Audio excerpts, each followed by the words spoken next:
I booked with CaribJet. Call CaribJet now. 100% Grenadian, operating 30 years plus. Telephone number 439-4444 in Grenada or click caribjet.com. CaribJet, True Blue St. George's. The number one for travel. Say hello to Grenada's hidden gem, Mandela Court, a Grenadian-owned luxury boutique hotel tucked away in Lansipine. Our fully equipped suites are now complemented by an international standard restaurant and conference room. So whether you're having a formal business event, quaint garden wedding, or just a relaxed dinner for two, you can count on Mandela Court for that luxurious experience. Call today to book your viewing or reservation. We look forward to welcoming you.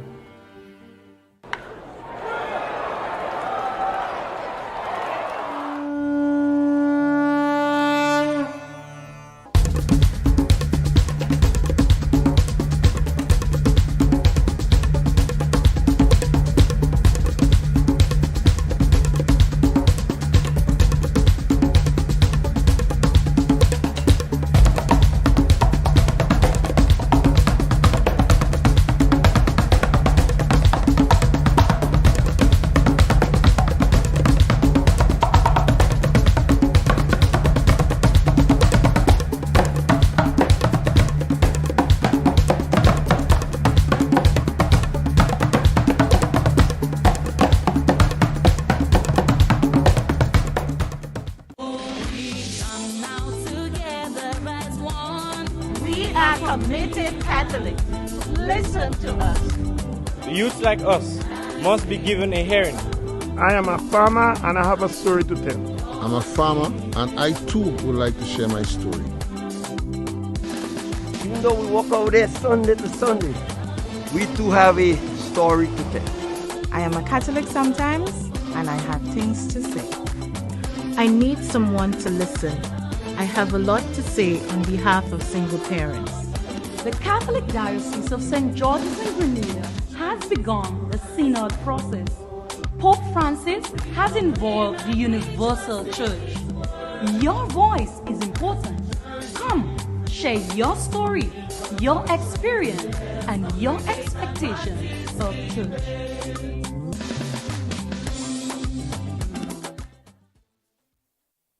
The Rotary Clubs in Grenada introduce the Good Neighbor Initiative, a program designed to assist individuals and families who require short-term assistance with electricity bill payment and the cost associated with rewiring of homes due to fires and natural disasters.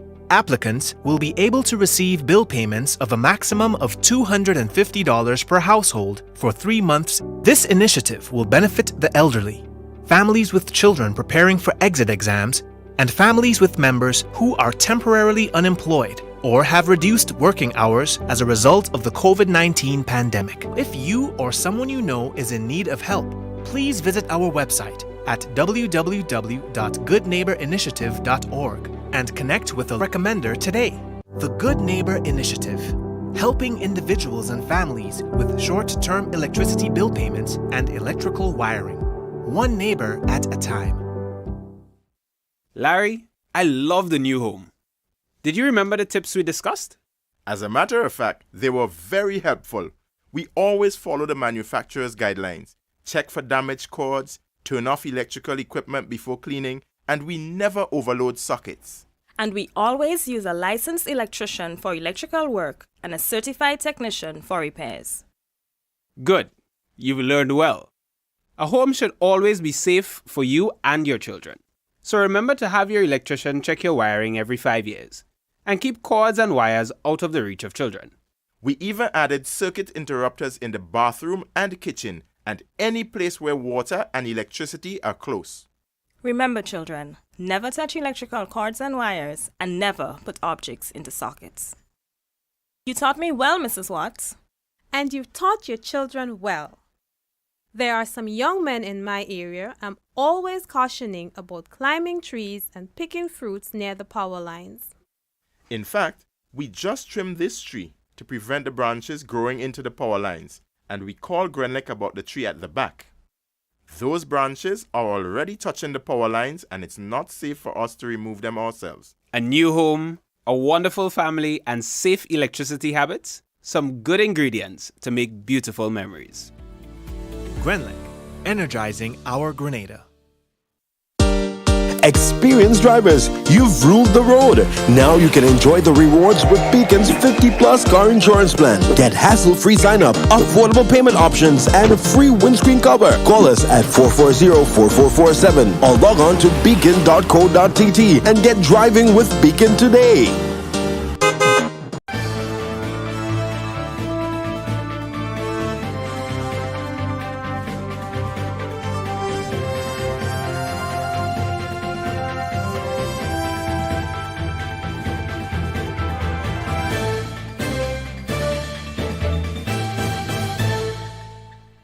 Hello and welcome to the MTV Evening News for Tuesday, 15th March 2022. In the headlines, Vector Control Unit urges citizens to adhere to the Dogs Registration and Control Act. Government may soon remove the cap on fuel price. Excavator crashes into several parked vehicles in the Mount Rush area. And in sports, Australia hand West Indies a second straight loss at Women's World Cup.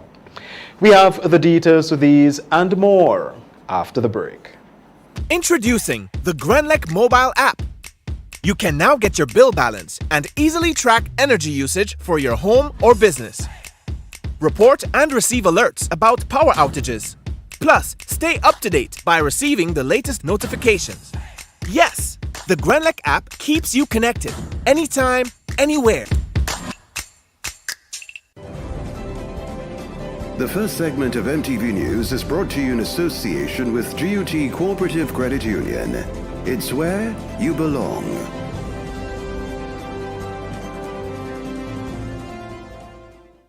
Imagine having the home of your dreams. Imagine investing in that piece of property you can call your own. Imagine finally doing that home improvement project you've always been thinking about. It's time to stop imagining and start doing. Let the GUT Credit Union help you take the first step with fantastic rates, affordable repayments, and reduced legal fees. Make the move. Get better terms on your mortgage. Use your home equity to make those dreams a reality. Act now. There's really no place like home. GUT Credit Union. It's where you belong. With the details, I am Troy Gill. The Vector Control Unit is urging dog owners that the Dogs Registration and Control Act 2002 mandates canines to remain on the property of their owners. In recent times, people have been complaining of the inconvenience caused by dogs, especially in the towns where garbage is being scattered and feces are on the streets. Tonia St. Louis Lawrence engaged the Vector Control Department on what the Act says about people owning dogs and filed this report. The Dogs Registration and Control Act mandates that all dog owners must confine their canines in their property. However, the practice of people leaving them to roam freely at night, then tying or locking them up in the day poses a challenge.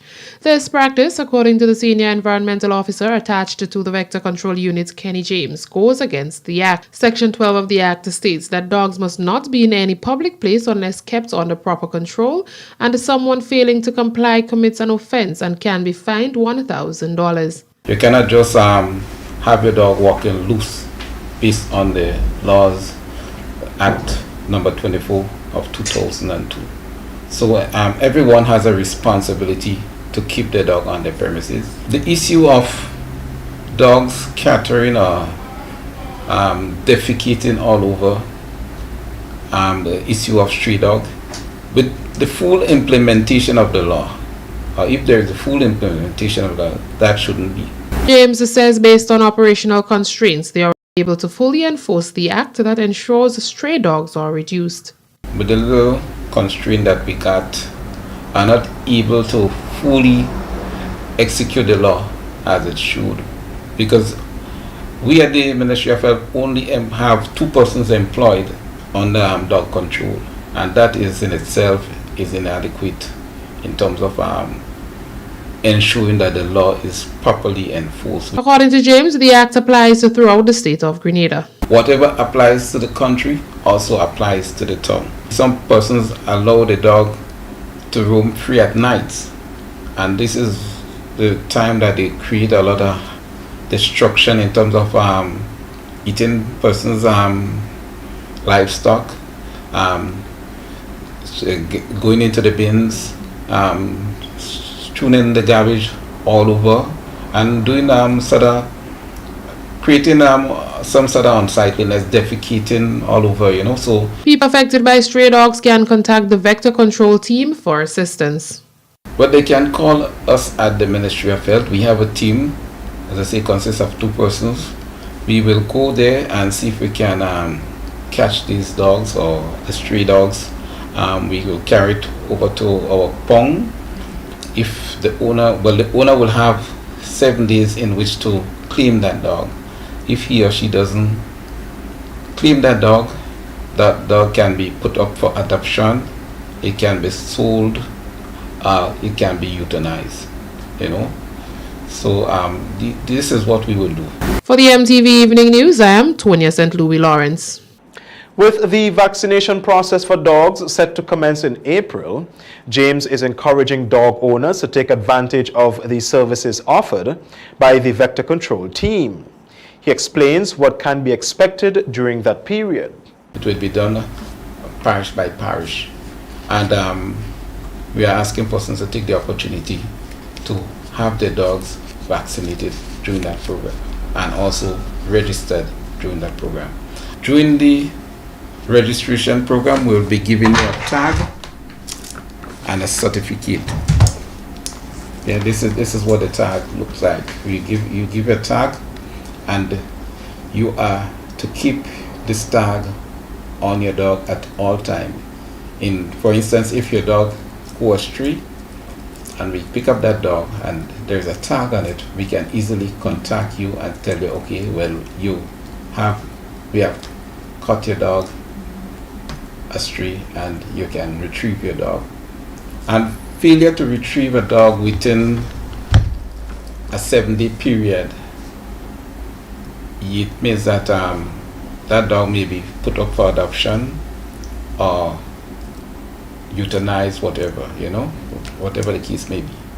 With the absence of the vaccination and registration of dogs absent for the past 2 years, James says this time around people will not be required to pay for the process. You need to do is to present your dog to the Ministry of Health during that anti-rabies vaccination program. Just present your dog, it will be vaccinated, you will get a tag and a certificate. Every vaccination program, we normally record an average of 2,000 dogs on each program. That's an average. There are times we get about 4,000, there are times we get 3,000, thereabout, but we get an average of, let's say, 2,000. Close to 7 vehicles parked along the Mount Rush Road were damaged as an excavator lost control and skidded over 100 meters downhill till it came to a grinding stop at the bottom. However, fortunately, no one was injured in the process. We get more in this report from Josanne Mackey-Smith. Residents in the Mount Rush area are still in shock as around midday on Tuesday, an excavator belonging to the gravel and concrete production company lost control on its way down towards the Queen's Park area, causing damage to close to 7 cars parked along the way. MTV News took its cameras to the scene and spoke with some of the residents there about the incident. Well, I home and I heard a loud noise, the loud noise coming down. So I saw the tractor coming down because I know that this tractor is down here to pass because it's gravel and concrete tractor. But what alarmed me is when I see the pole, when I see the wire shaking along and I see the wire shaking, I say, well, no, something happened up by the road, but I still didn't come up. Is when the mayor's lady come up and she gave me the maze and she told me, look, what happened by the road? I come up and I see all this thing happening here. However, this is not the first time they have had an incident like this, as trucks regularly traverse that area from the gravel and concrete production company. I said, the truck capsized up around this corner up there, And then he had one to run through here, right or wrong, right here. And look away all these vehicles and them in the corner there too. So I don't know what's going on wrong here. The police don't want to look into that. Most of them vehicles and then park up here is other people that stay in here. Because my daughter was park up there too. And when she comes, she can't even get a park. MTV also spoke with Leon, co-owner of Leon's Auto, located along the same street. Because when we were down here, we heard like a little noise, and I was thinking that okay, maybe it's just a normal truck coming down because a lot of trucks come up and forth here, right? But when I came to make a peep and see the tractor right there was already sideways and it was coming down, and I don't know from what they taught them when they were driving these vehicles, he tried to use the fork to kind of hold on himself, but because he was going down and the way that he was going on as well, the side end was going up in the air, so he had to just bail on that and try to use the drain. As you can see, the drain is damaged. He said several vehicles have been damaged in the process. Anything could have happened right here. The car could have slid in, hit anybody else, so it was all the way back here. We came back outside to see that the wire sparked again, so like we backed up some more. And then when we came back, and we looked down, the truck was already there and it sandwiched one of the buses. He hit the other blue one there, doing some side damage. One of our workmen's bus in the back, they got hit as well. The front fender, it got damaged. And then we had a truck in the back there as well. The bumper got a little bit of damage on it. Gravel and concrete officials were on the scene but refused to comment or reveal any information on what might have led to the incident. Joseph McKee-Smith, MTV News. One official from the Met Office confirms the presence of Sahara dust in the atmosphere, and one medical practitioner advises individuals with underlying respiratory conditions to practice precautionary measures to protect themselves from falling ill as a result. There is a high concentration of Saharan dust in the region, including Grenada, which explains why some individuals may be feeling congested or there is a haze in the atmosphere. MTV News reached out to weather forecaster at the Met Office, Finbar Frank, who confirmed that the dust arrived in Grenada on Monday night and is expected to last for 3 days. So looking at the latest model in terms of the surface dust, you're seeing that there's a plume of dust sweeping across the eastern part of the island chain, and of course we are to the southeastern end of the island. So that plume of dust will stretch it would have reached the island based on the models sometime during the night, last night, so Monday night into Tuesday, and it is likely to stick around until Wednesday morning. However, it is expected to dissipate in the coming days, Frank said. As the dust moves from east to west, it is weakening somewhat and less and less dust as it moves with time. But for the day, at least for the rest of the day, it should be on the hazy side. Not quite dense, but at least you would see it.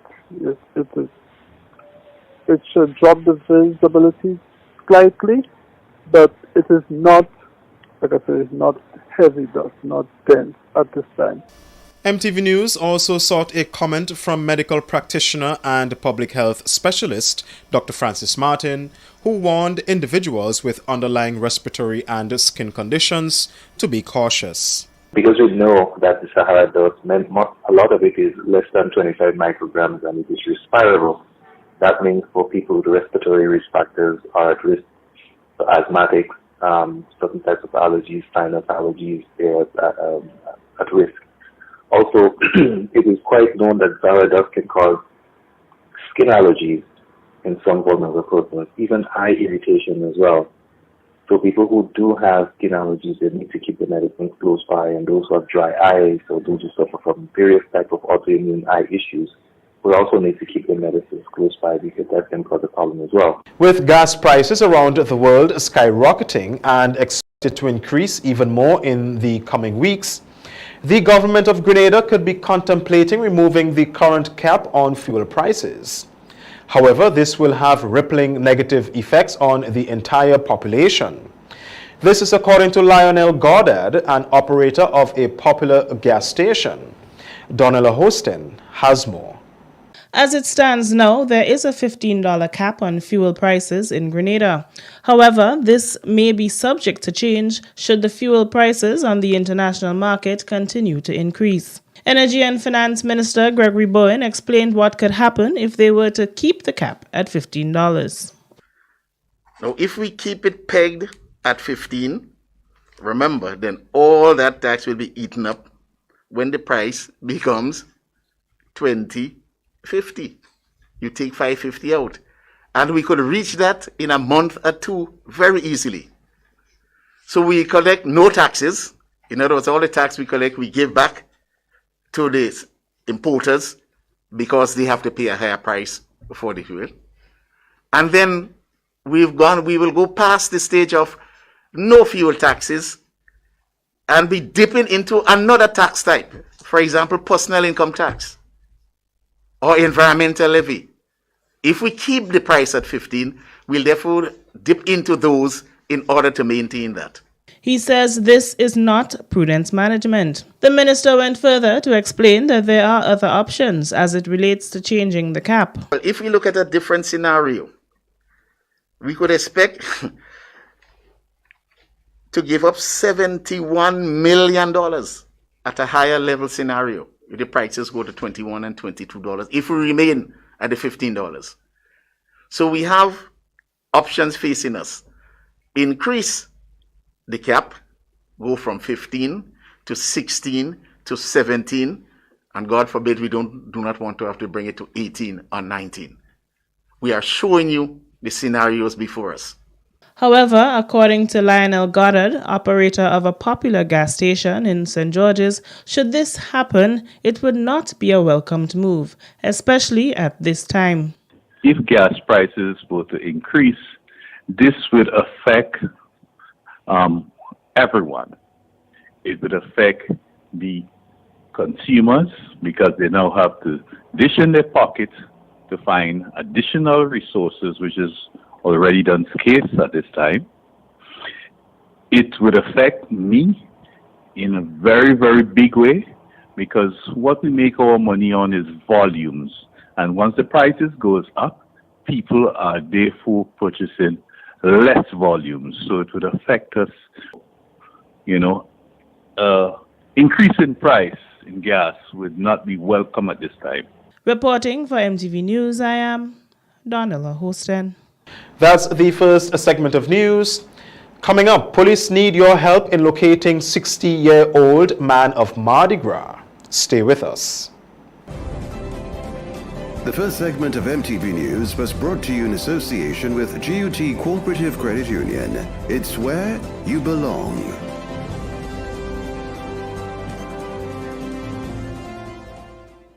Imagine having the home of your dreams. Imagine investing in that piece of property you can call your own. Imagine finally doing that home improvement project you've always been thinking about. It's time to stop imagining and start doing. Let the GUT Credit Union help you take the first step with fantastic rates, affordable repayments, and reduced legal fees. Make the move. Get better terms on your mortgage. Use your home equity to make those dreams a reality. Act now. There's really no place like home. GUT Credit Union. It's where you belong. No frills, just great prices, only at Courts. We don't just talk about it, we've got it. Shop with confidence and save big. Up to 50% off appliances, furniture, electronics, and so much more. Plus, pay with ready finance and get 1 month free. Only at Courts. Bringing value home. Special conditions apply. The next chapter in West Indies' biggest rivalry continues. West Indies flies against England for the Apex Test Series in 3 test matches. Tickets start as low as $20 and local residents enjoy an additional 50% discount with online purchase. Must be fully vaccinated to attend all matches and COVID-19 protocols will be in effect. Secure your seats to the action. Get your tickets in advance at windiescricket.com/tickets. Terms and conditions apply. The Nawasa app brings the power of Nawasa's customer service experience to you. Instant, conversational, and smart. Easy access anywhere. Get bill balance, transaction history for up to 6 months, report a fault, link to websites, view payment centers, contact information, push notifications, and multi-tenant accounts, all in a secure login platform. Like a self-service concierge app, mobile.nawasa.gd gets you the support you need much faster. Available on both Android and iOS platforms. mobile.nawasa.gd, your customer support companion. Nawasa, committed to meeting customers' needs. When a loved one passes on, we all need the comfort, support, and guidance of a trusted friend. You can rely on LaCour Brothers Funeral Home. We provide a personalized professional service that exceeds all expectations. Our dedicated staff responds to your every need with the greatest detail, ensuring affordability with a variety of options. Our upgraded state-of-the-art facilities, spacious air-conditioned chapel with live internet streaming, a modern, environmentally safe crematorium, the only of its kind on island, private viewing spaces, large on-site repast center, a modern transportation fleet. Join our burial society today and make personalized arrangements for that final moment. As you prepare to enter your loved one into eternal rest, visit or call LaCour Brothers Funeral Home and select a package that brings added comfort to the entire family. LaCour Brothers Funeral Home and Burial Society, continuing a tradition of excellence.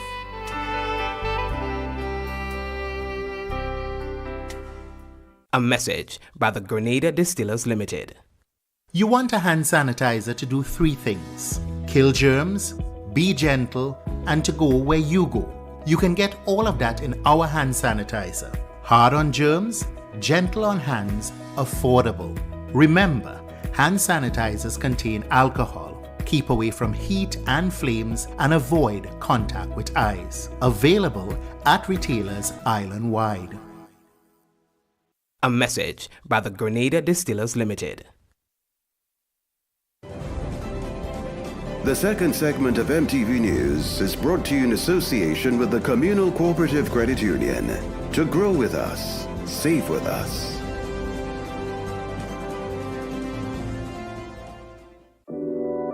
We support you at every stage of your life.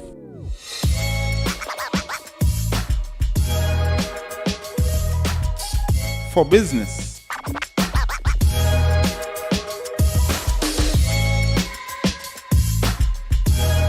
for your education, for your financial freedom,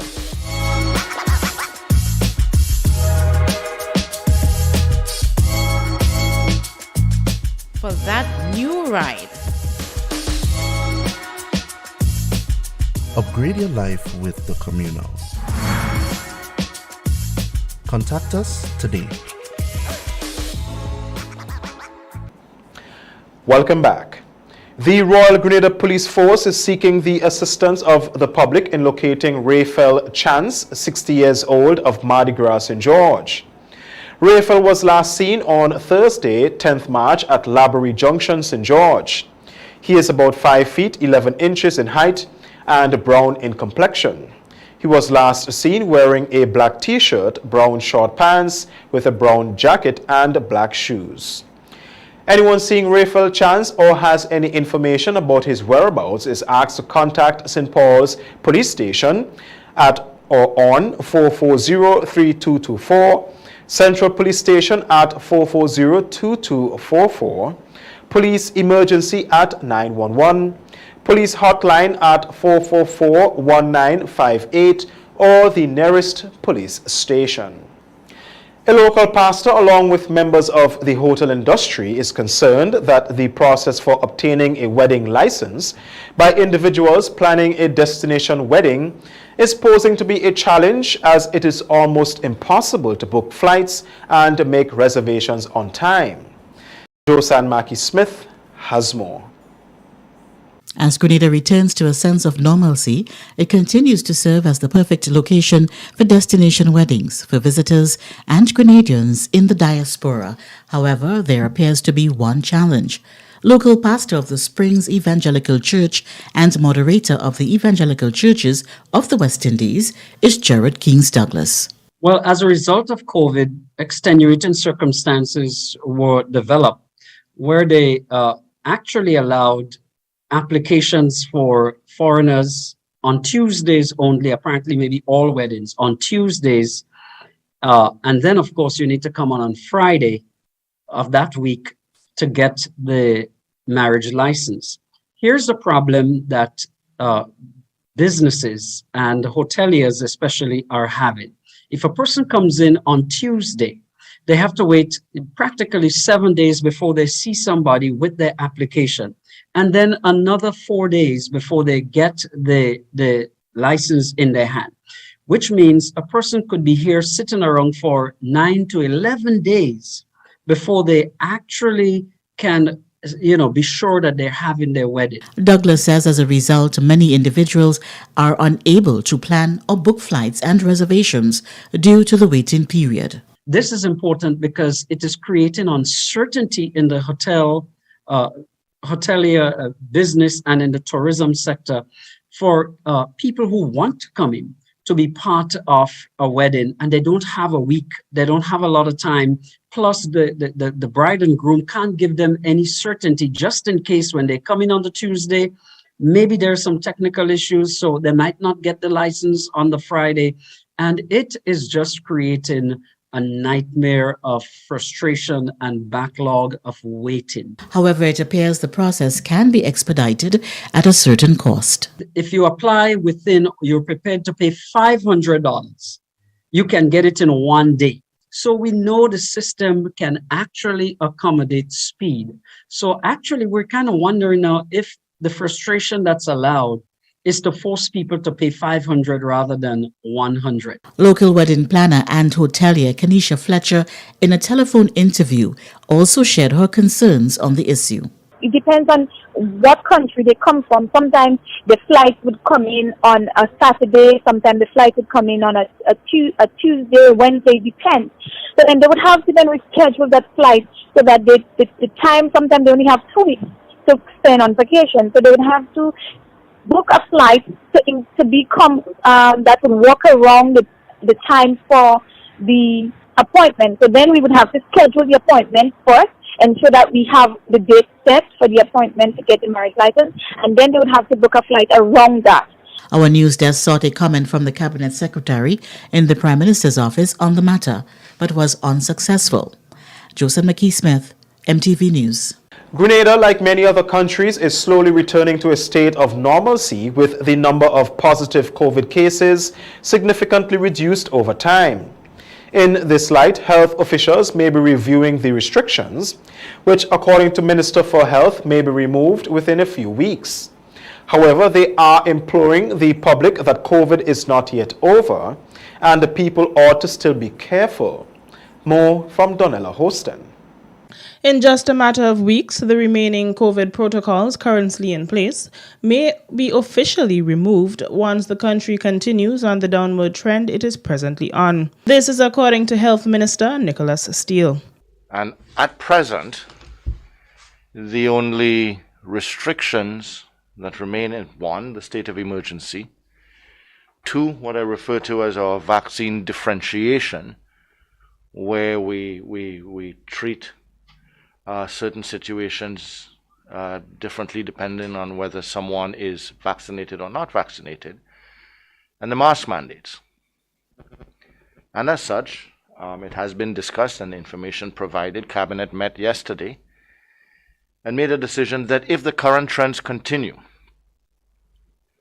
if the picture that we are seeing continues to be the reality, that we believe that on April 4th, by April 4th, the first Monday of April, the final bits of restrictions that I have just mentioned can be and should be removed. However, this does not mean that Grenada is COVID-free. Minister Steele says people still need to be vigilant and authorities will continue to monitor the situation going forward. He added that despite his announcements, private business owners still have the right to protect their businesses.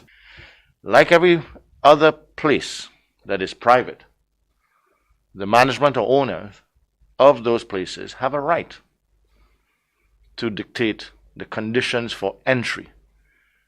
We respect and would not interfere with any institution or any private establishment saying that they still would want to have, in the interest of their patrons or their employees or those who are there, their members, that you must be vaccinated to enter. The minister did go on to say that even though the wearing of masks may not be mandatory, he still believes that there are some measures that should be kept for people's safety. There are still certain good practices that I do hope remain. For instance, sanitizing of hands on entry, I think, is a good practice that we should keep with or without COVID. It can prevent so many other infectious diseases or contagious diseases. Mask wearing for vulnerable individuals when in public or persons who are experiencing symptoms. Reporting for MTV News, I am Donella Houston. World Social Work Day is observed on March 15th. The theme, Co-Building a New Eco-Social World, Leaving No One Behind, coincides with the theme for the People's Summit that will take place from the 29th of June to the 2nd of July. The theme presents a vision and action plan to create new global values, policies, and practices that develop trust, security, and confidence for all people and the sustainability of the planet. Social Development Minister Delma Thomas says the observance will highlight the opportunity for the social work profession to engage all social work networks and the community they work within to make contributions to the values and principles which enable all people to have their dignity respected through shared futures. We must recognize and celebrate the contributions social workers have made to the nation over the past 40 years and how those services are more essential than ever as COVID-19 and other social issues are addressed in our nation. Social workers are motivated by a desire to help others and to create a moral society where no one is left behind. Minister Thomas says the field of social work is one of the fastest growing in the world. Each day, social workers make a difference in the lives of others, and it is likely that you, a friend, or a family member will receive assistance from one. Throughout the pandemic, social workers continue to put their clients' needs first while helping loved ones cope with grief and loss. In the face of the economic uncertainty, cultural differences, and natural disasters caused by global warming, social workers will continue to play a key role in aiding people in this nation. That's the second segment of news. Regional highlights are up next. The second segment of MTV News was brought to you in association with the Communal Cooperative Credit Union. To grow with us, save with us.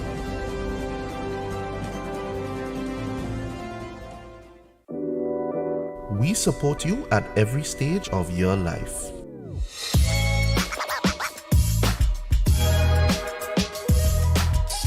For business.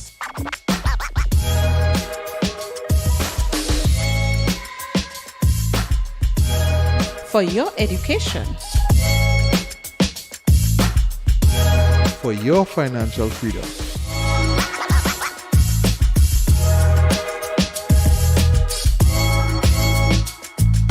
For that new ride. Upgrade your life with the Communal.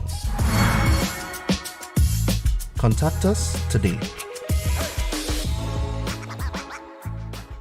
No frills, just great prices, only at Quartz. We don't just talk about it, we've got it! Save $1,200 off the 65-inch TCL UHD Android TV, now $3,499. Your choice of a 2-piece bedroom bundle, base and mattress, starting from $1,399. Save $400 off the Samsung 11-kilogram front-load washer, now just $3,499. Shop with Ready Finance and take advantage of our new payment protection plan and get 1 month free. Only at Quartz, bringing value home. Special conditions apply.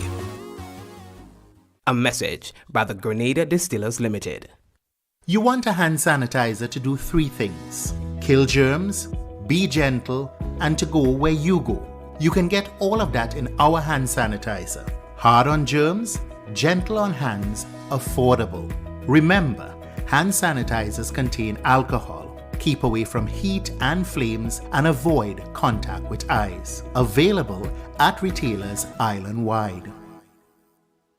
A message by the Grenada Distillers Limited. We are committed Catholics. Listen to us. Youth like us must be given a hearing. I am a farmer and I have a story to tell. I'm a farmer and I too would like to share my story. Even though we walk over there Sunday to Sunday, we too have a story to tell. I am a Catholic sometimes, and I have things to say. I need someone to listen. I have a lot to say on behalf of single parents. The Catholic Diocese of St. George's in Grenada has begun the synod process. Pope Francis has involved the Universal Church. Your voice is important. Come, share your story, your experience, and your expectations of church.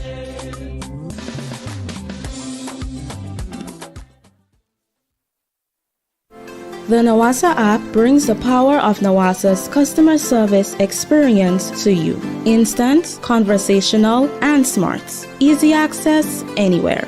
Get bill balance, transaction history for up to 6 months, report a fault, link to websites, view payment centers, contact information, push notifications, and multi-tenant accounts, all in a secure login platform. Like a self-service concierge app, mobile.nawasa.gd gets you the support you need much faster. Available on both Android and iOS platforms. Mobile.nawasa.gd, your customer support companion. Nawasa, committed to meeting customers' needs. The third segment of MTV News is brought to you in association with Arizo Credit Union. Your financial freedom, your future. January 1947 saw the dawn of a new day, the birth of the Grenada Civil Service Credit Union, later renamed the Grenada Public Service Cooperative Credit Union Limited, and more recently, Arizo. Arizo is extremely proud to be celebrating this significant milestone. But this would not have been possible without you.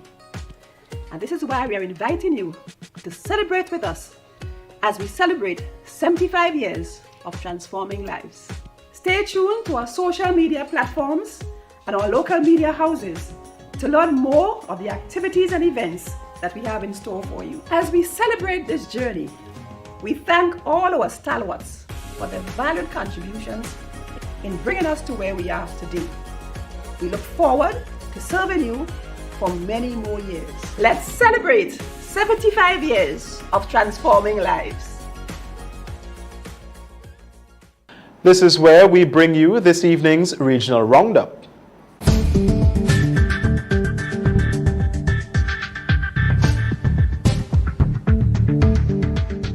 This is the regional roundup for today. I am Donessa Pancho.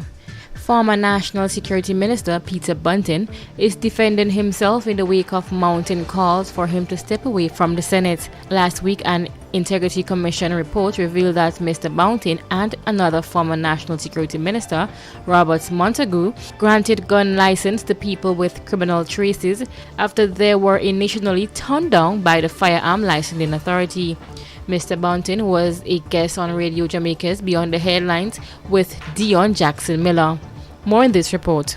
Robert Montague resigned as a minister without portfolio in the wake of the Integrity Commission report, and since then there have been calls for Peter Bunting to also step aside. Would it be correct to say this is not something you plan to do? No, absolutely not. Has the leader of the opposition asked? Sorry? Or has there been a conversation with the leader of the opposition? He made his own statement or gave an interview to the media in which he addressed that. In an interview with The Gleaner, opposition leader Mark Golding pushed back at critics who have called for Mr. Bunting's resignation from the Senate and as shadow spokesman on national security. In a statement last week, Mr. Bunting shed light on the 2 firearm application appeals which occurred while he was National Security Minister. He said one case involved a person who had been charged 10 years earlier with cocaine-related offenses, while they were a student in Florida and whose record was subsequently expunged. Isn't it true, though, that when you're dealing with certain very sensitive areas, very sensitive sectors, very sensitive organizations, they do not operate solely on the basis of charges, convictions, and documentation of that sort? A wider investigations that throw up red flags will also be taken into account. Isn't that true? Such as, for instance, a sector you're familiar with in the financial sector. Yes, it depends on what the particular statute allows. But what I'm saying, in this case, these facts were considered by, an eminently qualified review board. As I said, a judge of the Court of Appeal, a judge of the Supreme Court, and a leading Queen's Counsel. These persons would be well seized of all the circumstances and facts and law related to the case. The Integrity Commission report stated that a National Intelligence Bureau NIB report dated April 12, 2010 revealed that one of the applicants molested a little girl who is related to his wife. However, the matter was not reported to the police and therefore no action was taken against the applicant. Is there a concern about reports coming from the NIB? No, the NIB will be told, the NIB investigators are in the course of their data collection, intelligence collection. Allegations will be made by informants or just persons who may be genuine or in some cases may have malicious intent. That piece of data, in order for it to become reliable intelligence, has to be corroborated, has to be examined. And if it was going to be brought to court as evidence, then would obviously have to be tested in a much more rigorous way. Vashon Brown, TVJ News. In Guyana, the Brick Dam police station was transformed into a crime scene on Monday morning. More in this HGP TV report. Well-known animal rights activist, 49-year-old Trudy D. Hart, fatally shot herself at the Brickdam police station Monday morning. The inquiry's office of the Brickdam police station was immediately declared a crime scene. According to the police, D. Hart, who had been receiving treatment at the Georgetown Public Hospital Psychiatric Unit, went to the police station at about 9 hours and committed the act. The dead woman's sister, Emily Clark, told reporters that her sister had been experiencing domestic issues. Well, I just called my relatives in Canada and Trinidad, and they told me that she complained about some affair that the husband had. So maybe that's triggered. I have no idea.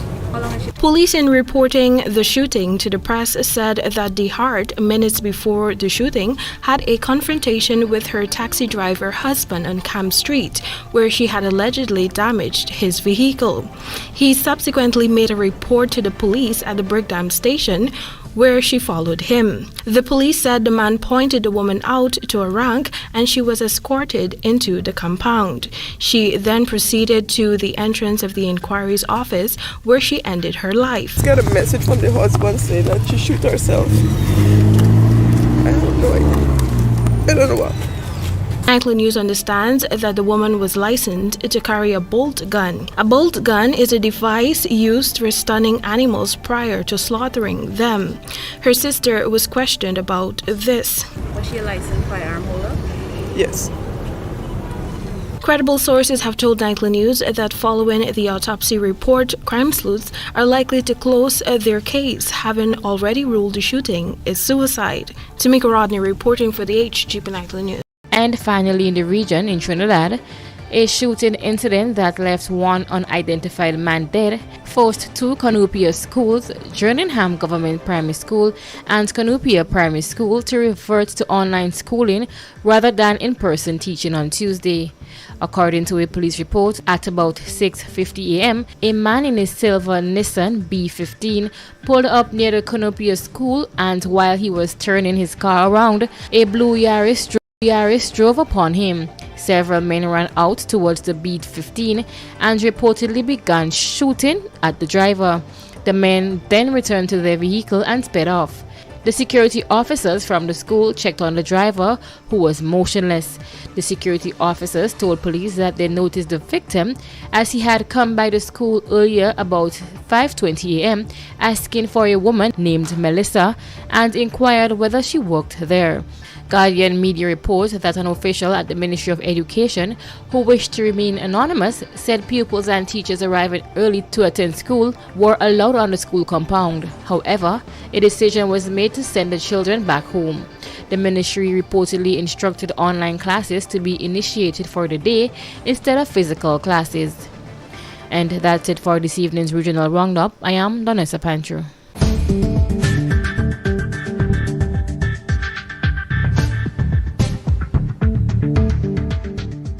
This is the MTV Evening News. More news after the break.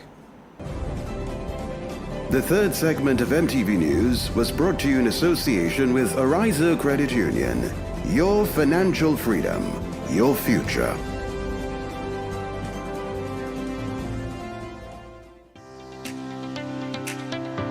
I've been a member of the Ariza Credit Union since 2016, and honestly I joined to come out of poverty. What I love most about Ariza Credit Union is their support in helping us as members to save. I was in the credit union like a little under a month. The sewing machine that I had went bad and I was in desperate need of, purchasing another. I simply went to speak to my loan officer. I wanted to know details of how to go forward. How do I become qualified to get a loan? And the next thing I knew, she said, how much money do you need? And at that time I needed $7.99.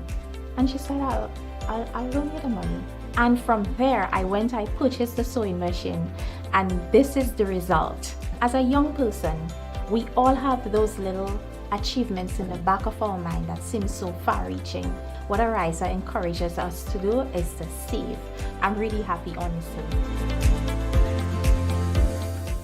You're watching the MTV Evening News. Sporting highlights are up next.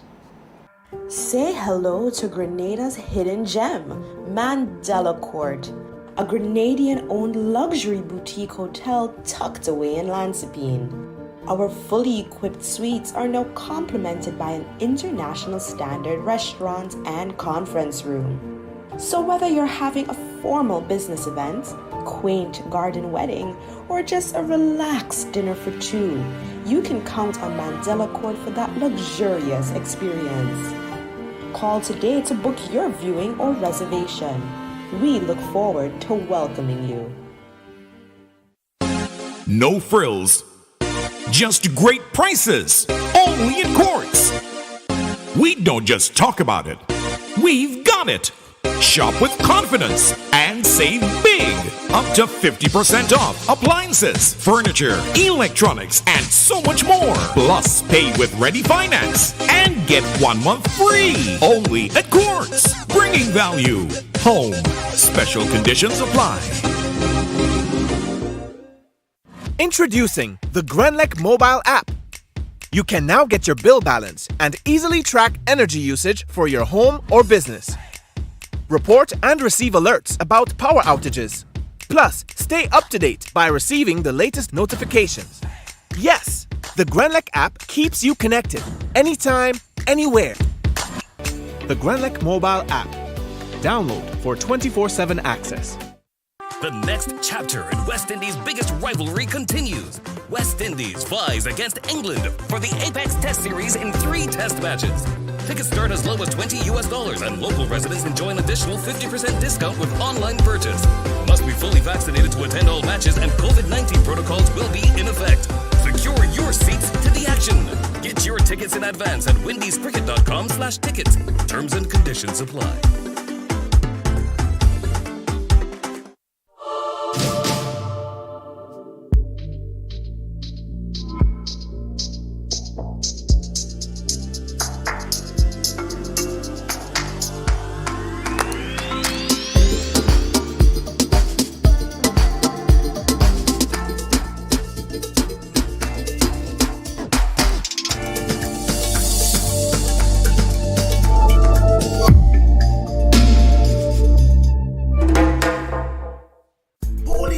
Spring water is a water for every occasion on the field of sports, at your workplace. Just open the bottle and savor the pure, refreshing taste. Holy Natural Spring Water is produced in Mama Can St. Andrews and is available in all sizes nationwide. To order, telephone 444-7654 or 533-7654.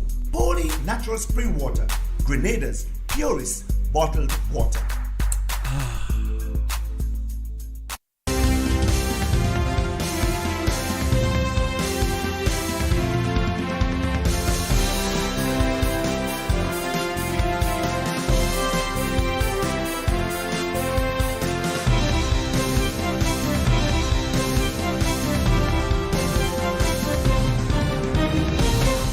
Australia hand West Indies' second straight loss at Women's World Cup. That and more coming up in sports.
Donella Hostin has this evening's sporting highlights.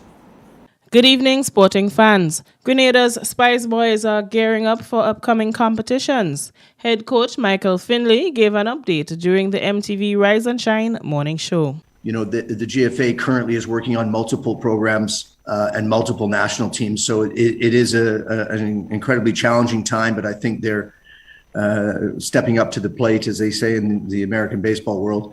You know, and meeting those challenges. As it relates to the senior men's national team, for us, it's a very specific period of our 2022 planning phase. We had set out after the end of 2021 with the idea that we wanted to play in all of the FIFA recognized international competition windows. So we were constantly in a competitive and developing mode. So in January, we took the team, which was a domestically based team, both here from Grenada and also in the United States, and took them into Florida, where we trained for 10 days and played 2 matches against MLS teams who were in their preseason. So we got a really good look at our domestic based players and our US based players. The second phase of that plan was now coming up in March, where we will be taking players both domestically from here and also the US out of that first group and joining them with our UK-based players, where we will be entering the UEFA Confederation and playing 2 matches, one against Gibraltar on March 23rd and one against Andorra on March the 28th. So this is the first time that Grenada has been playing in UEFA. So it's an exciting time, and for us, it's an opportunity for us to continue to assess this group of players. which is all building up to June, which is our Nations League games that are coming fast and furious. So a really exciting but challenging, but a great time for GFA and the senior men's national team. The 2022 Commonwealth Games, officially known as the 22 Commonwealth Games and commonly known as Birmingham 2022, is an international multi-sport event for members of the Commonwealth that is scheduled to be held in Birmingham, England from 28th July to 8th August.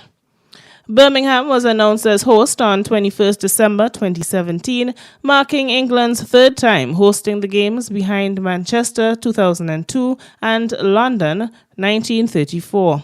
The Games were originally awarded to Durban, South Africa, which withdrew in 2017 due to financial issues. Chef de mission for the 2022 Commonwealth Games from Grenada is Kwame Hippolyte. What I hope to ensure is that we have good administration of the team at the games, ensuring that we meet the necessary requirements in the particular deadline and so, and also creating an environment that will enable them to perform at their best, thus enabling Grenada to give one of its best performances at the Commonwealth Games to date.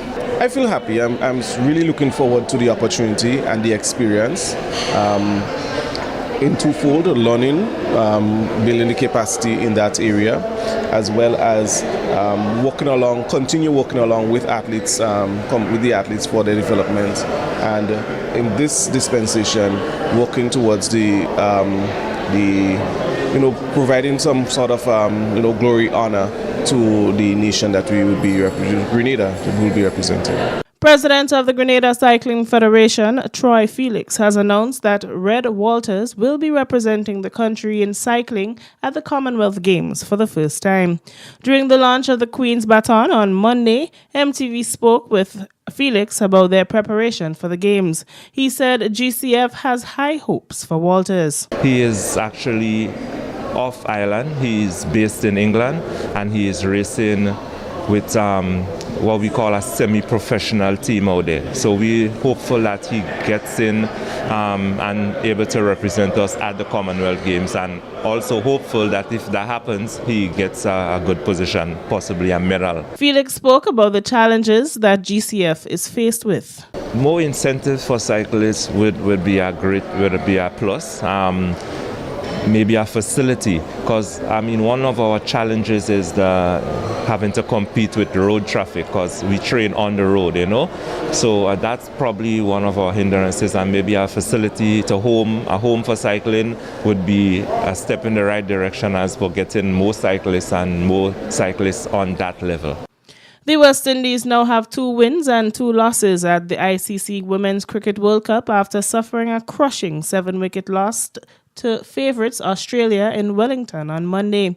The Caribbean side won the toss and elected to bat first on a pitch that seemed to offer both batters and bowlers an opportunity to shine.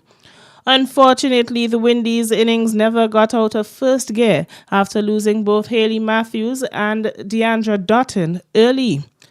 Captain Stephanie Taylor did her best to bring stability to the innings with a trying 50 off 91 balls, but her dismissal in the 41st over signaled the end of the West Indies' resistance as they were swiftly bowled out for 131 after 46 overs. And that's it for this evening's sports. I am Donella Hostin. That's sports, the weather, and a recap of the headlines after the break. MTV Weather is brought to you in association with Grenlec, energizing our Grenada. We've been down, but not out. It's been hard, but we've persevered together. We each have a role in Grenada's successful recovery, nourishing our families, guiding our children, caring for our communities, energizing our lives. We are strong. Together, we are Grenada.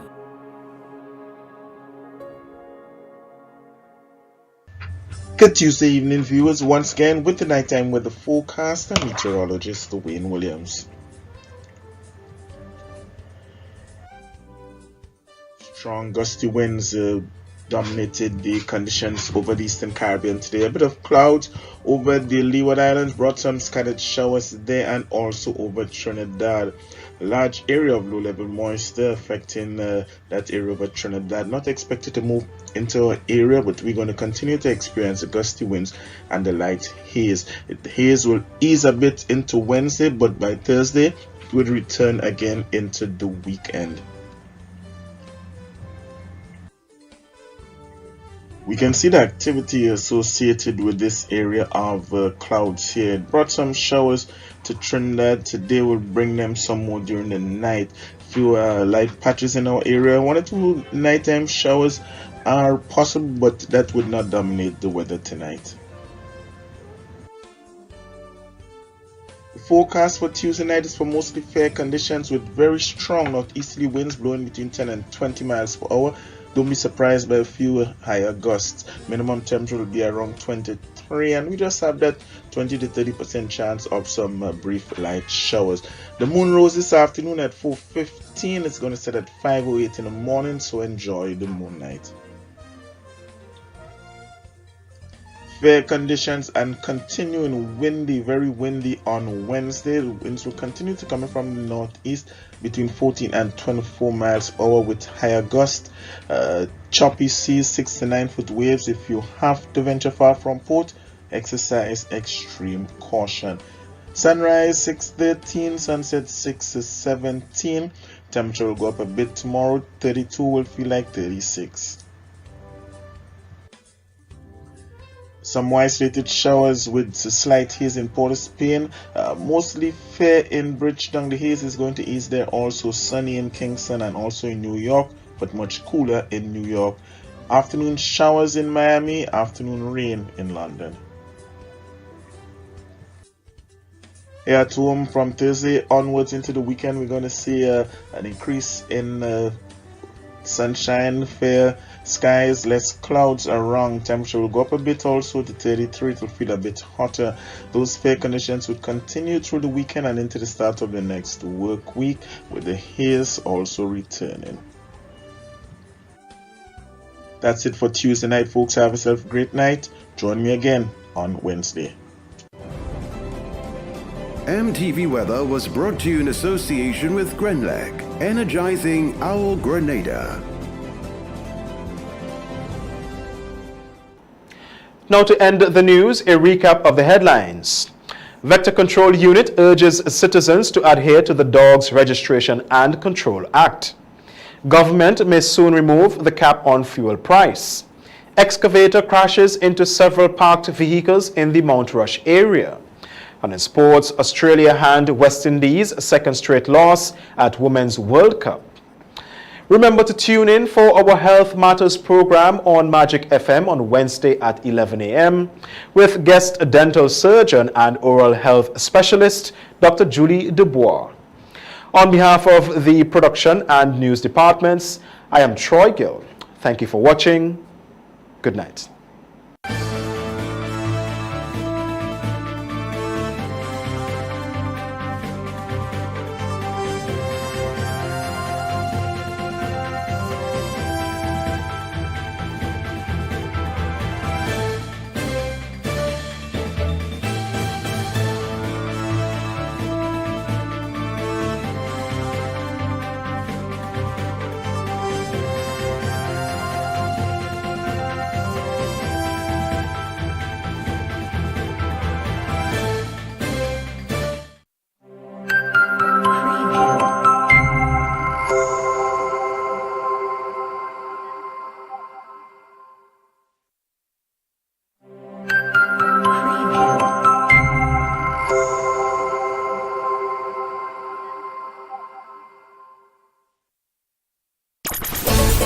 I'm a winner, you are winner, we are winners, winners, winners. It's the big one. Grenada. Imagine winning $25,000 and up to 6 times by scratching just one lotto ticket. Get your triple cash scratch tickets for a chance to live your best life. Win easy with Scratch. For just $3, match any of your numbers to any of the winning numbers and win the prize shown for that number. Reveal a money bag symbol and win the prize instantly. Triple cash scratch. In stores now. Must be 18 or older to play. Cause I'm a winner.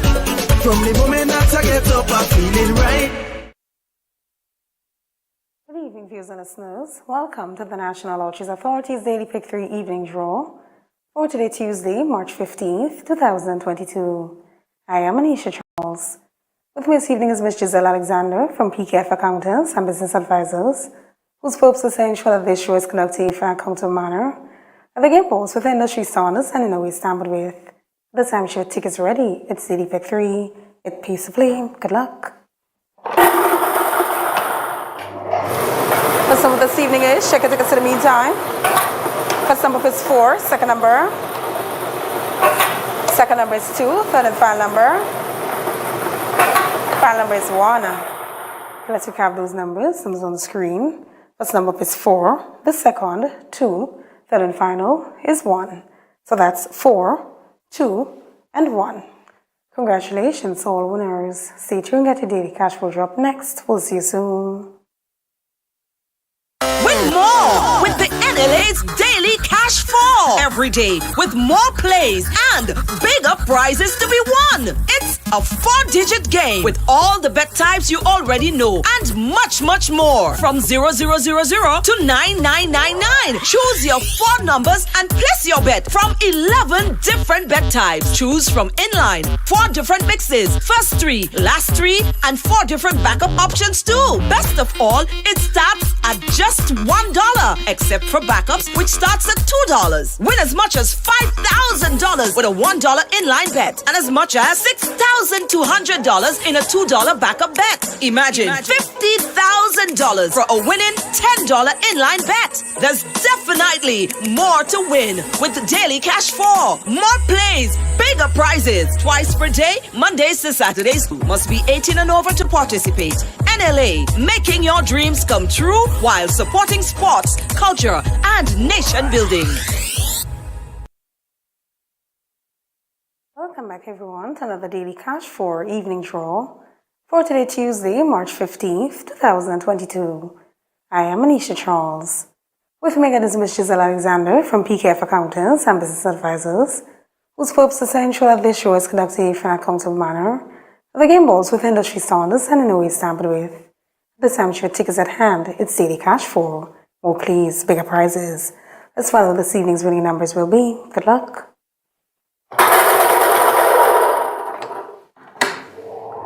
First number this evening is, check your tickets in the meantime. First number for this evening is 6. Second number is 5. Third number.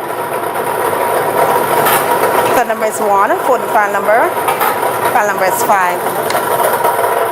Let's recap those numbers. Numbers on the screen. Check your tickets. First number up is 6. The second, 5. Third, 1. Fourth and final is 5. So that's 6, 5, 1, and 5. Congratulations, all winners. Stay tuned, get your play rate drop next. We'll see you soon. Win more with the NLA's Daily Cash 4 every day with more plays and bigger prizes to be won. It's a 4-digit game with all the bet types you already know and much, much more. From 0000 to 9999. Choose your 4 numbers and place your bet from 11 different bet types. Choose from inline, 4 different mixes, first 3, last 3, and 4 different backup options too. Best of all, it starts at just $1, except for backups, which starts at $2. Win as much as $5,000 with a $1 inline bet and as much as $6,200 in a $2 backup bet. Imagine $50,000 for a winning $10 inline bet. There's definitely more to win with the Daily Cash 4. More plays, bigger prizes, twice per day, Mondays to Saturdays. Must be 18 and over to participate. NLA, making your dreams come true while supporting sports, culture, and nation building.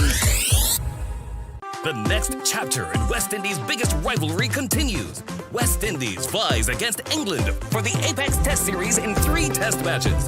Tickets start as low as $20 and local residents enjoy an additional 50% discount with online purchase.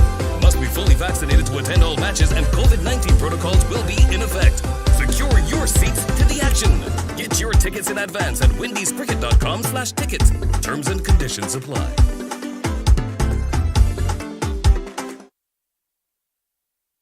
Welcome back, everyone, to another Playway Evening Draw for today, Tuesday, March 15th, 2022. I am Anisha Charles. With me once again is Ms. Giselle Alexander from PKF Accountants and Business Advisors, whose purpose is to ensure that this show is conducted in an accountable manner, and the game balls with industry standards and in a way stamped with. Let's play Playway, value your dreams, win your way. Good luck. This evening's winning Playway number is, check your tickets in the meantime. This evening's winning Playway number is 16. Let's recap the number, 1616. 16 represents Dream Symbol Bus Driver. Congratulations to all the winners of this evening's Playway draw. Already play all the games of the National Lotteries Authority supports sports, culture, and the nation building. Thanks for joining us. Have a wonderful evening. The next chapter in West Indies' biggest rivalry continues. West Indies flies against England for the Apex Test Series in 3 test matches. Tickets start as low as $20 and local residents enjoy an additional 50% discount with online purchase. Must be fully vaccinated to attend all matches and COVID-19 protocols will be in effect. Secure your seats to the action. Get your tickets in advance at windiescricket.com/tickets. Terms and conditions apply.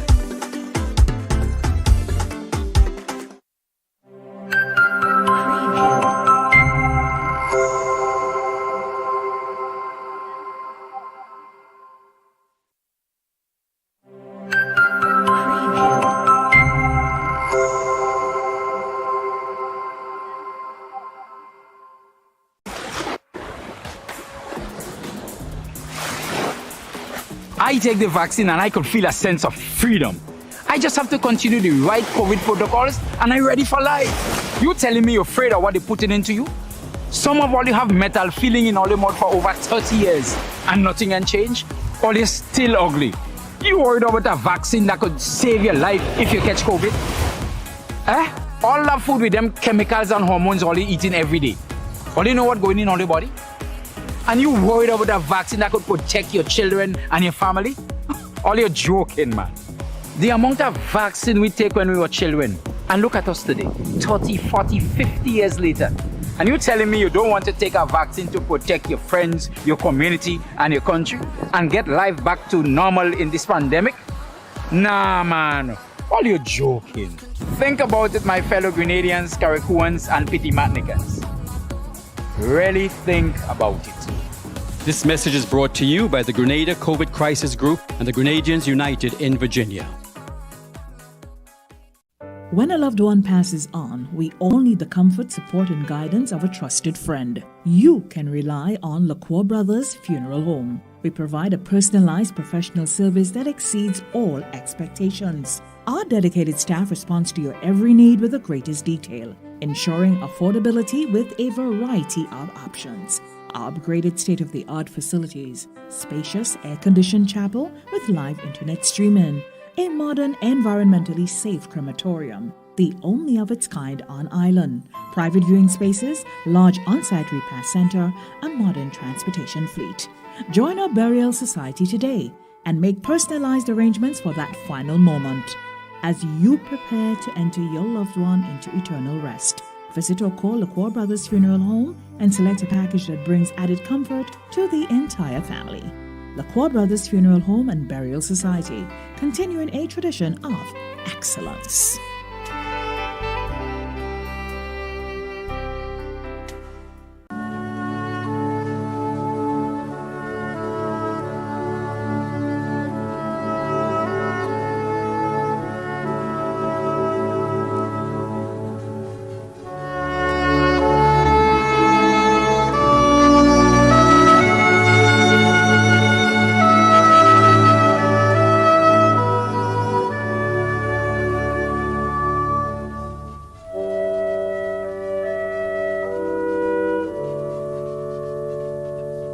Godfrey A.B. Alexander, also known as Natty, of Tempe, who resided at Spice Residential Care Facility, St. George, a furniture maker, passed away on Sunday, January 30th, 2022, at the age of 69.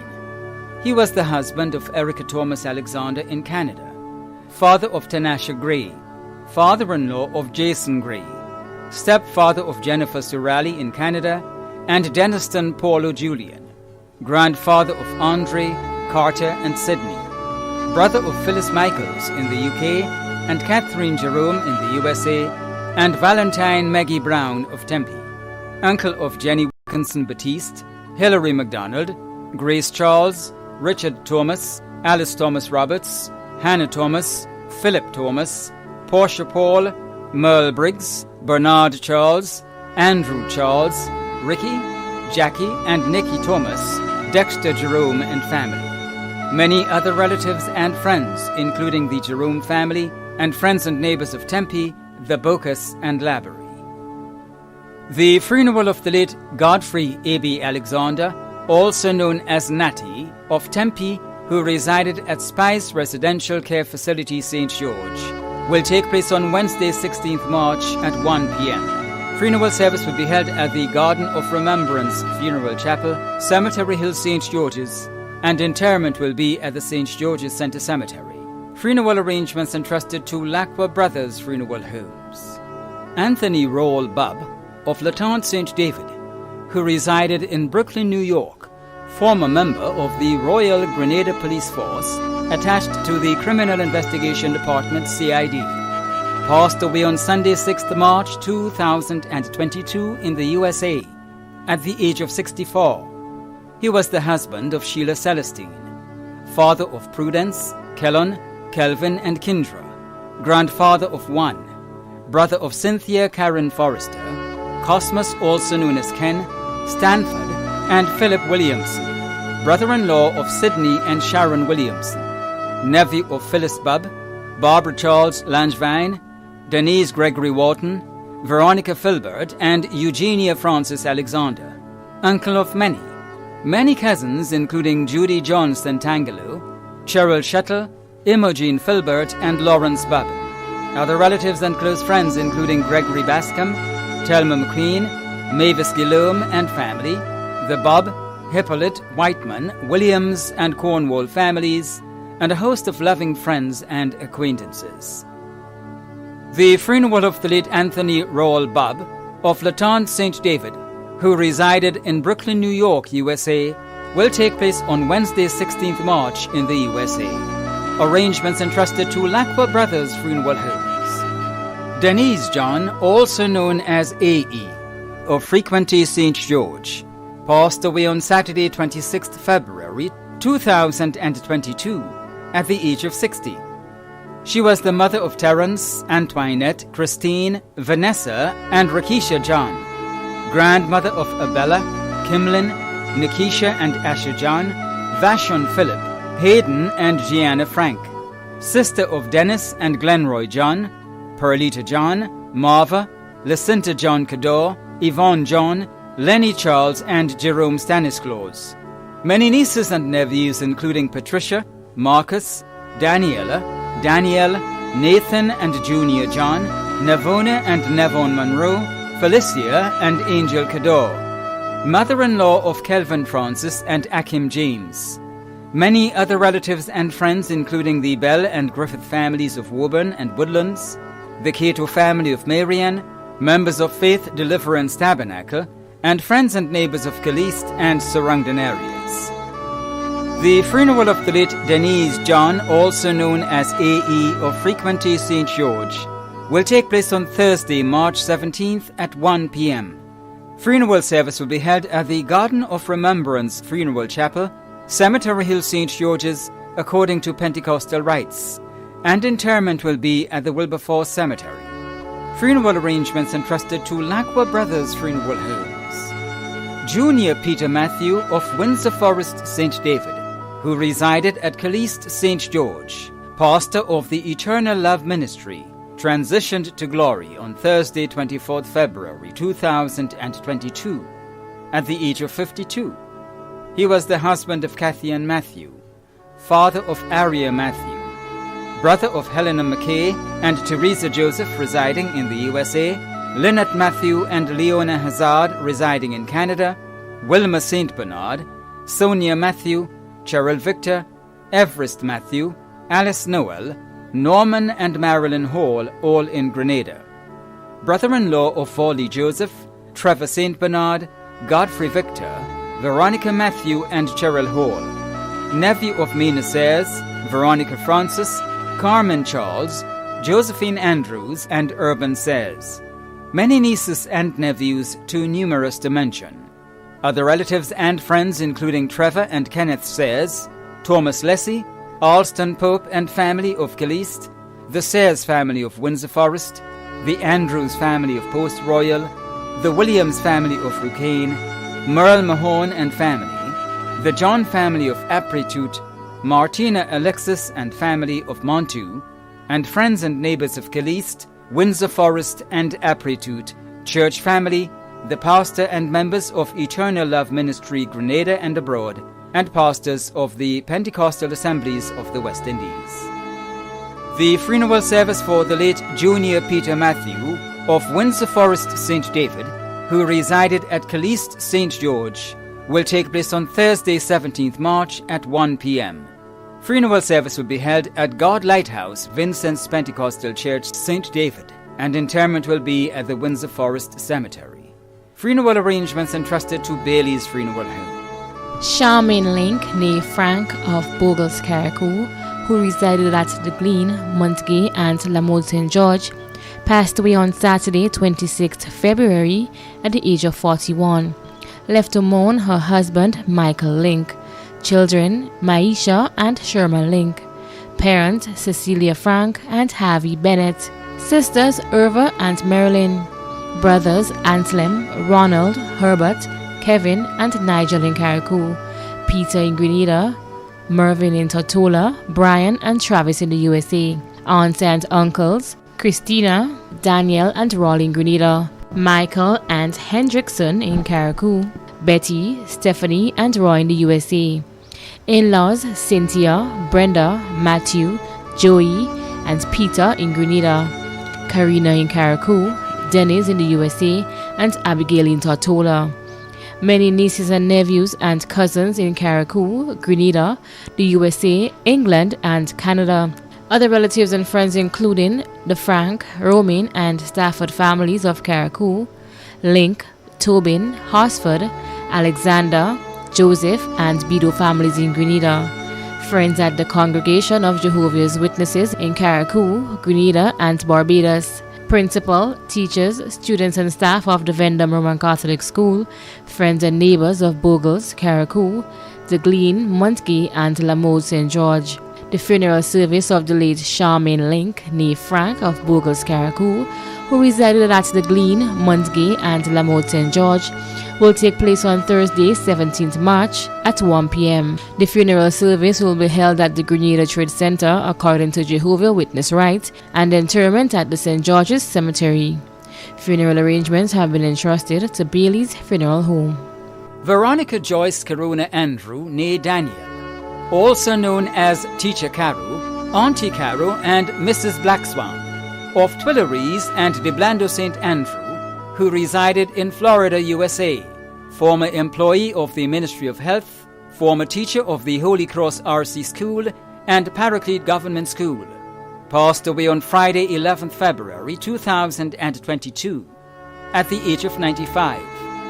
She was the mother of Nurse Gemma Andrew Church, Nurse Emma Andrew Ventor, Teacher Leslie Andrew, also known as DJ Zion, Teacher Stanley Andrew, Army veteran Sherry Andrew, and Martin Andrew, also known as Gunny, sister of Nurse Oma Ines in New Jersey, USA, grandmother of Cassie, Sean, Curly, Crystal, Paul, Carla, Calvin, AJ, Leslie Ann, Peter, Nicole, Tavian, Samantha, Sophie, Nathan, Andrea, Devon, and Deanna, great-grandmother of 15, sister-in-law of Sheila, Meralda, Diana, DeGale, Georgie, and Earl, mother-in-law of Crafton Church, Thomas Ventu, and Alison Andrew.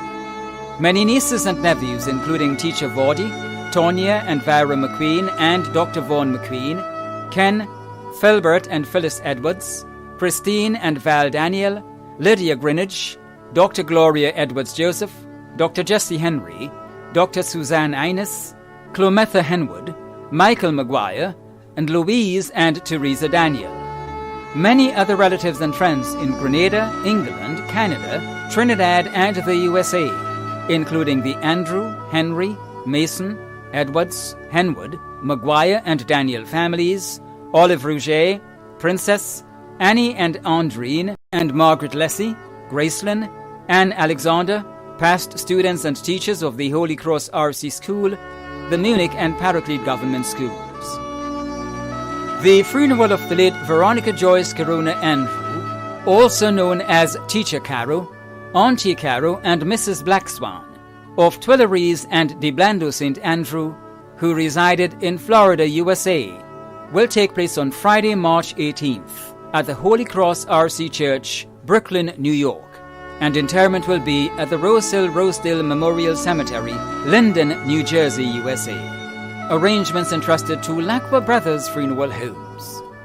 Rawlings Francis, also known as Stumpy, Redman, and Moneyface of Mount Horn, who resided at Happy Hill, St. George, died on Monday, 28 February 2022, at the age of 56, left to mourn his wife, Desiree Francis, 3 children, Rickson Roberts, Jonathan and David Francis, daughter-in-law, Rena Roberts, grandson, Orion Roberts, step-granddaughter, Melanie Murray, stepfather, John Charles, stepmother, Miss Ruby, mother-in-law, Laura Critchlow, father-in-law, Desmond Sandy, brothers and sisters, Dexter, Michael, brother, Rodney, Daniel, Beverly, Ingrid, Lydia, and Collier, brothers and sisters-in-law, Marilyn, Janice, Teresa, Stacy, Shelley-Ann, Yolande, Michelle, Jerry, Shane, Sheldon, and Devon, 2 aunts, Clammy and Jomaine, many nieces, nephews, cousins, and aunts-in-law, many relatives, friends, and family, including the James family, the Simon family, the Abraham family, the Sandy and Mitchell family of Happy Hill, the pastor and members of the River and Cities Ministries, Bolio, Spice Basket, and the Assembly of Glorious Church at Happy Hill. Close friends Gillian in the USA, Marcella Pascal and family in the USA, Paula Bishop in the USA and family, Christine, Kenroy, Stephanie, Medford George and family, and James Batiste, Mr. Purcell and the staff of L.A. Purcell, River Road, Mr. Ted and family, and Chrisanne Samuel and family, Boseshu. Many friends in the USA, Canada, England, Trinidad, and Barbados, the staff of the Morris Bishop International Airport, the airport taxi, and the communities of Mount Horn and Happy Hill. The funeral service for the late Rawlings Francis, also known as Stumpy, Redman, and Moneyface of Mount Horn, St. Andrew, who resided at Happy Hill, St. George, will take place on Monday, March 21st at 12:30 p.m., and interment will be at the Grand Bras Cemetery, St. Andrew. Funeral arrangements entrusted to Bailey's Funeral Home. Dorothy Jerome, also known as Dudu of Waltham, St. Mark, passed away on Tuesday, 1st March 2022, at the age of 99. She was the mother of Moses Campbell, Daniel Jerome, Rebecca Jerome and Irene Francis in Grenada, Stanley Jerome and Ivor Bola in Trinidad, Ilis Alexander in the USA, and Iris Smith Moses in Canada. Grandmother of 36, including Janelle Alexander, Ranisa Jerome, Randy Campbell, Connie Francis Joe in the USA, and Petra Smith in Canada, and Norris Bedassi. Great-grandmother of 50, including Amika, Joshua, and Jomik Alexander. Great-great-grandmother of 5. Sister of Louise Marshall in Grenada, and Claire Williams in the USA. Mother-in-law of Calvin Moses in Canada. Grandmother-in-law of Sam Joe and Ashton Cox. Many nieces and nephews, including Len Williams, Maria Narayan, and Annette Williams. Grand-aunt of many. Many other relatives and close friends, including Ali Ambrose, Ruby Lubas, Diane Passay, Marilyn Campbell, Matthew Julian in the USA, the Williams, Marshall, Chase and Narayan families of Redmond, St. George's, Moran and Diamond, the Smith family of St. John's and St. Andrew, the Campbell family of St. John, Dudley and Eliath of St. Paul, Anne Edwards, Carol Patrick, Celia Welsh, and friends and neighbours of Waltham and surrounding areas. The funeral of the late Dorothy Jerome, also known as Dudu, of Waltham St. Mark, will take place on Monday, 21st March. Funeral service will be held at the Victoria Seventh-day Adventist Church, and interment will be at the Coast Guard Cemetery. Funeral arrangements entrusted to Lacqua Brothers Funeral Homes. John Reuben Merchant of Guyana, who resided in London and Grenada, passed away on Saturday, 12th February 2022, at the age of 79. He was the husband of Laurel Merchant, née Forrester, father of Carol Merchant Thompson and Alpha de Gale, father-in-law of Sean Thompson and Reggie de Gale, grandfather of Natalie and Michael de Gale, Shamar, Jaden and Saria Merchant Thompson, grandfather-in-law of Lucy de Gale, great-grandfather of Noah, Micah and Jonah de Gale, and Jada Charles Merchant, brother-in-law of Ruggles and Claudette Forrester and Dunbar Peters, uncle of Vivian Derrick, Lucretia Priestnell, Karen, Margaret, Magna Forrester, Elmer, Delma, Roy and Wayne Edwards, grand and great-grand-uncle of Deborah and Debbie Derrick and Sabrina Derrick, many cousins including Iona Wilson, Beatrice Mingo, Norma Wilson, Rose Bart, Monica Frances, and Eleanor Small. Many other relatives and friends in Grenada, Guyana, Trinidad, London, Canada, and the USA, including the Forrester family of Paraclete, Birchgrove and Mirabeau, the Mason family of Hermitage, the McIntosh, de Gale, Nyack, George, and Thomas families of Paraclete, Joseph Brother John, Raymond Matthews, Tom Wilkins, Mary, Grace Frater, Merrill and Gus Redhead, Rosa Patterson and family, the Nolan and Thompson families, Joan Fleming, the Japal and Mahone families, the Brotherhood of St. Andrew and St. George's Amway Grenada chapter, the priests and parishioners of St. Andrew's Anglican Church, and friends and neighbours of Pearls and surrounding areas.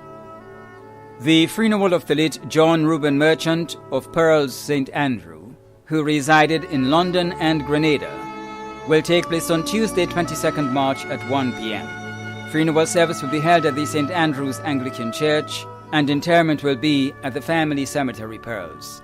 Funeral arrangements entrusted to Lacqua Brothers Funeral Homes. Terence Augustus Nicholas, also known as Police, of Molyneux St. George, passed away on Tuesday, 8th March 2022, at the age of 54. He was the husband of Althea Nicholas, father of Jen, Desmond in the USA, Chantel, Teresha, Kimberly, Tyrese, and Zayan. Grandfather of 11 including Jaheim, Tishon, Shanique, Keishon, Shaheem, Lyndon Jr., Simone, Trishon, and Janique. Brother of Kenneth and Karen in the USA, Martin also known as Charlie, and Nola in Grenada. Brother-in-law of Septimus Williams, Sarah and Adrienne Nicholas. Father-in-law of Kellen Mark, Wendell and Richardson. Nephew of Sandy Nicholas. Uncle of Keith, Kester, Kenrick, Kellon, Maura and Savannah in the USA, Salisha and Sherwin in Grenada. Many other close relatives and friends including the Nicholas, Harris, Modeste and Sylvester families of Molyneux and surrounding areas, the Smith family of St. Paul's, the Sylvester family of Willis, Rhonda, Jeffrey, Sharon Amede, Raymond Hambone Harris, the boys by Tanti May's shop, the staff of Amalgamated and Western Union, and friends and neighbours of Molyneux and surrounding areas.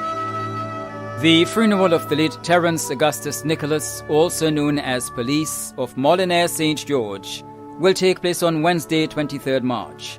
Funeral service will be held at the Garden of Remembrance Funeral Chapel, Cemetery Hill, St. George's, according to Roman Catholic rites, and interment will be at the St. George's Cemetery. Funeral arrangements entrusted to Lacqua Brothers Funeral Homes. Thomas Tompkin, also known as Tomo, of Vincent St. David, who resided at Grand Anne's House in Scheme, St. George, passed away on Wednesday, 2nd March 2022, at the age of 78. He was the husband of Bernadette Tompkin, also known as Edris, father of Gleno James in the USA, Raymond Paul, Judy Ann, and Marlon Tompkin, also known as Sosa in Grenada, grandfather of Kelvin and Kyle James in the USA, father-in-law of Winston James in the USA, brother of Yolande, Kenroy, Denise, Francis, Francesca, Edwin, Marilyn, and Rachel in the UK, step-brother of Paul de Gans in Trinidad, in-laws including Osford and Joseph Jones, Cuthbert, Roy Noel, Edward Williams, Joy Mason, and Scylla Tompkin and Egbert Joseph, nephew of Joseph Tompkin, uncle of many including Angela, Jalessa, Sheree, Nathan, Kayesha, Darrell, Carl, Benjamin, Natasha, Andy, Joan, and Haran Gibbs. Many cousins, other relatives and friends including Constance, St. Joe and Martin Tompkin, the Brazan family, Patricia Steele and family, Terry Phillip and family, Pastor Ashley Church, Merlin Smith, Ruth Manwaran and family, Lauren Salim, Pauline Waldron, Shambe, Leroy George, Algie MacDonald, Roxanne Julian, and neighbours and friends of Vincent's and Grand Anne's House in Scheme. The funeral of the late Thomas Tompkin, also known as Tomo, of Vincent St. David, who resided at Grand Anne's House in Scheme, St. George, will take place on Wednesday, 23rd March at 1 p.m. Funeral service will be held at the Grand Anne's RC Church, and interment will be at the Grand Anne Cemetery. Funeral arrangements entrusted to Lacqua Brothers Funeral Homes. Barnabas Andrews, also known as Roger Andrews of Windsor Forest, St. David, passed away on Monday, 28th February 2022, at the age of 59. He was the father of Karen and Rena McSween, Kimon, and Clinton McNeil, grandfather of Anaya, Anika, Destiny, and Latoya, son of Magdalene Andrews, also known as Tanti Cuthlan, and Ted Joseph, stepson of Emily Joseph, brother of Matthew, Derek, Gayleen and Andy Andrews, Kathy Ann and June Jones, Damien, Delon and Natasha Joseph, Andrea and Carrie, nephew of Nita Joseph, Margaret, Hermione, Basil, Godfrey and Matthew Andrews, uncle of many including Jared, Ryan, Melvin, Joshua, Tamika, Shondi, Raymond and Marlon, father-in-law of Carmel McNeil, brother-in-law of Beverly Thomas and Dolores Andrews. Many cousins, other relatives and friends in Grenada, Canada, the USA and Trinidad, including Claudia Whiteman and family, the Louison family, Pamela Bushell and family, June and family, Nelsia Thompson, the Joseph, Paul, Antoine and Mitchell families of Windsor Forest, Rudolph, Bruno, Anthony and Paul Telesford, the staff of Customs and Excise, the pastor and congregation of Prayers of Faith Sanctuary, and friends and neighbours of Windsor Forest and surrounding areas. The funeral of the late Barnabas Andrews, also known as Roger Andrews of Windsor Forest, St. David, will take place on Thursday, 24th March at 2 p.m. Funeral service will be held at the Prayers of Faith Sanctuary, Windsor Forest, St. David, and interment will be at the Windsor Forest Cemetery. Funeral arrangements entrusted to Lacqua Brothers Funeral Homes. Ian Redhead, also known as Flyers, of Hillsborough, who resided at Archibald Avenue, St. George, died on Friday, 11th March 2022, at the age of 63. The funeral arrangements for the late Ian Redhead, also known as Flyers, of Hillsborough, who resided at Archibald Avenue, St. George, will be given in a subsequent broadcast. Funeral arrangements entrusted to Bailey's Funeral Home. Matthew Nelista Grant of Riversally St. Patrick, who resided at Lapotree St. Andrew and at Beaulieu St. George, passed away on Thursday, March 10th, 2022, at the age of 70. The funeral arrangements for the late Matthew Nellister Grant of Riversally St. Patrick, who resided at La Bouterie St. Andrew and at Beaulieu St. George, will be given in a subsequent broadcast. Funeral arrangements entrusted to Lakwa Brothers Funeral Homes. Monica Cynthia Knight Martin, affectionately known as Monix, of Mountmorot St. George, passed away on Sunday 6th March 2022 at the age of 87. The funeral arrangements for the late Monica Cynthia Knight Martin, affectionately known as Monix of Mountmorot St. George, will be given in a subsequent broadcast. Funeral arrangements entrusted to Lakwa Brothers Funeral Homes. Eric Thomas of Paraclete St. Andrew passed away on Saturday 5th March 2022 at the age of 76. The funeral arrangements for the late Eric Thomas of Paraclete St. Andrew will be given in a subsequent broadcast. Funeral arrangements entrusted to Lakwa Brothers Funeral Homes. Veronica Horsford, née Bascom, of Retreat St. David, who resided in the USA, passed away on Tuesday 8th March 2022 at the age of 94. The funeral arrangements for the late Veronica Horsford, née Bascom, of Retreat St. David, who resided in the USA, will be given in a subsequent broadcast. Funeral arrangements entrusted to Lakwa Brothers Funeral Homes. Joseph Peterson of Shantimel St. Patrick, who resided in the United Kingdom, passed away on Friday 25th February in the UK at the age of 87. The funeral arrangement of the late Joseph Peterson of Shantimel St. Patrick, who resided in the United Kingdom, will be given in a subsequent broadcast. Funeral arrangements have been entrusted to Lakwa Brothers Funeral Home. Cyprian Batiste, also known as Sippo and Dread, of Pedmotar St. David, passed away on Thursday, March 3rd, 2022, at the age of 62. The funeral arrangements for the late Cyprian Batiste, also known as Sippo and Dread, of Pedmotar St. David, will be given in a subsequent broadcast. Funeral arrangements entrusted to Lakwa Brothers Funeral Homes. Monica Cador, née Langine of Concord St. John, passed away on Saturday 5th March 2022 at the age of 91.